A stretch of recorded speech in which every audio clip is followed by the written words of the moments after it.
Bonjour à tous. Dans cette vidéo, nous allons parler d'une nouvelle société, Edmunds, une société spécialisée dans la vente en ligne de nœuds papillons, caleçons, maillots ou encore écharpes. Dans une première partie, nous allons traiter les différentes données fournies par Edmunds, traitement, observation, etc. Ensuite, et en deuxième partie, une partie tournée vers le futur d'Edmunds et comment nous le voyons. Installez-vous confortablement et nous vous souhaitons un bon visionnage. En ce qui concerne la saisonnalité des produits, selon les prévisions d'Edmunds pour 2022, tous sont départagés entre 2,5%, 5%, 7,5% et 10% de leur vente sur l'année. Nous en venons, il y a des produits saisonniers comme les maillots l'été et des nœuds papillons et caleçons au mois de décembre car ce sont des cadeaux dits faciles pour les fêtes de fin d'année. Ceux-ci atteignent les 15% et même 20% pour les maillots de leur vente sur l'année, ce qui est énorme. Il serait donc judicieux de payer un prix de 150 € de livraison afin d'être fourni au plus vite et donc d'avoir les produits en vente comme prédit, un mois après la date de commande. Des commandes au mois d'avril, mai et juin en ce qui concerne les maillots sont primordiales afin de répondre à la demande.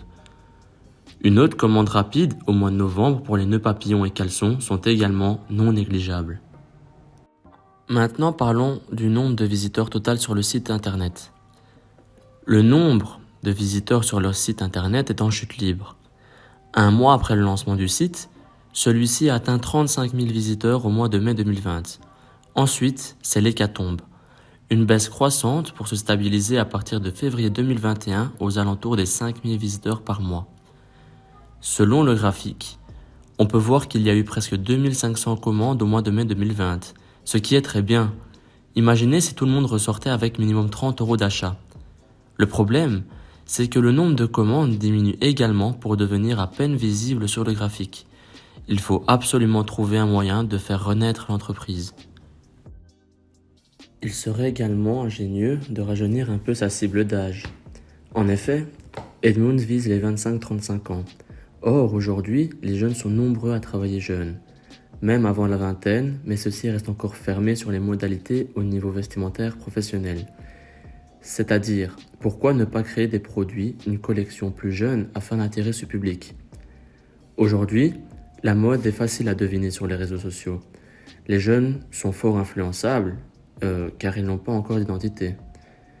Créer de nouveaux produits permettra d'attirer de nouveaux consommateurs. Mais le problème d'Edmunds est qu'elle est plus axée sur un marché de niche, pour des adultes avec un style un peu plus jovial et décalé, car les articles sont très arlequins. Un autre problème est le prix qu'ils veulent en tirer. Si on suit leur logique de prix, créer de nouveaux articles comme des pulls coûterait à l'achat un bon 90 € pour le client. Et personne ne mettra un tel prix dans une marque sans identité. Je fais ici référence à la partie marketing avec les influenceurs. Tournons-nous donc d'abord sur quelques nouveaux articles plus faciles à porter et plus sobres. Car les gens d'aujourd'hui, de manière générale, n'osent plus trop porter des couleurs pareilles. Je donne ces conseils en pensant tout d'abord au business et non à l'éthique.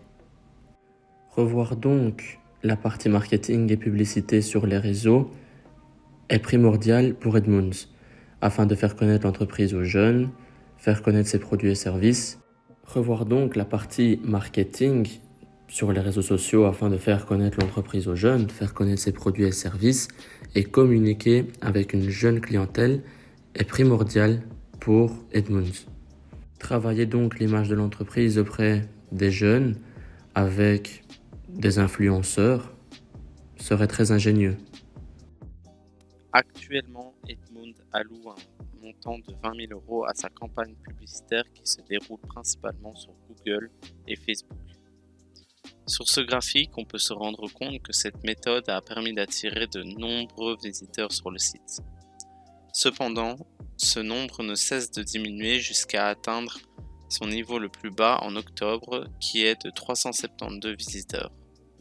En effet, il serait judicieux de renouveler sa stratégie afin d'attirer de nouveaux clients. C'est pourquoi, de nos jours, il est courant de contacter des influenceurs pour faire connaître son produit. Nous pensons que cela pourrait être une bonne alternative. Cela permet de se rapprocher de la clientèle tout en bénéficiant de la notoriété et de la bonne image de l'influenceur.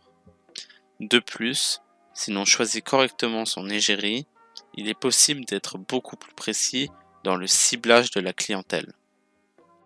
D'où proviennent les clients? Plus de la moitié des consommateurs proviennent de la Belgique, la France, les Pays-Bas et le Royaume-Uni. Faire appel à des influenceurs provenant de ces pays pourrait permettre de pénétrer le marché et de peut-être créer une tendance locale. Le but ici n'est pas de payer une fortune pour qu'un influenceur avec 200 000 abonnés fasse apparaître notre produit pendant 5 secondes sur un de ses posts. Le véritable enjeu est de dénicher des petits influenceurs avec une communauté comptant entre 5 000 et 15 000 abonnés. En effet, une personne suivie par 5 000 à 15 000 abonnés sera bien plus proche d'eux qu'une star des réseaux sociaux. En outre, sa communauté a beaucoup plus confiance et est plus fidèle à ce type d'influenceur, ce qui augmentera drastiquement le taux de conversion tout en étant beaucoup moins onéreux. Il faut compter en moyenne entre 0 et 500 € pour qu'un influenceur de cette envergure fasse un post avec notre produit. Le marché du nœud papillon est un marché de niche, c'est-à-dire un marché très spécifique à un seul produit. Le développement d'un nouvel article, tel qu'un nœud papillon transformable en pince à cheveux, pourrait permettre de se démarquer de la concurrence très rude de ce genre de marché. Edmund doit user d'imagination afin de se démarquer de ses concurrents. Proposer des t-shirts de couleurs plus variées à l'image de l'excentricité de la marque pourrait aussi être une solution.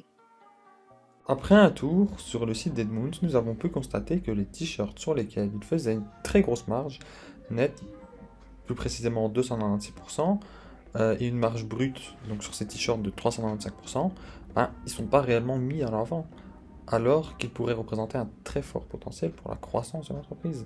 Cela pourrait être un des produits stars au même titre que le nœud papillon très mis en avant sur le site.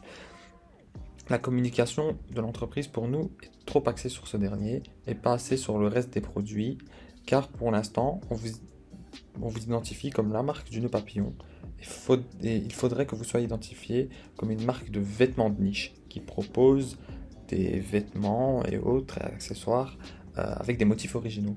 On constate que les modèles ne sont pas très développés. Par exemple, pour les t-shirts, on trouve qu'un seul modèle de t-shirt avec des couleurs unies, ce qui pourrait être bien dans un objectif écologique, mais nous pensons que les 3 couleurs disponibles, bleu, blanc et gris, qui selon nous sont un peu trop basiques et parlent pas réellement en fait aux jeunes consommateurs.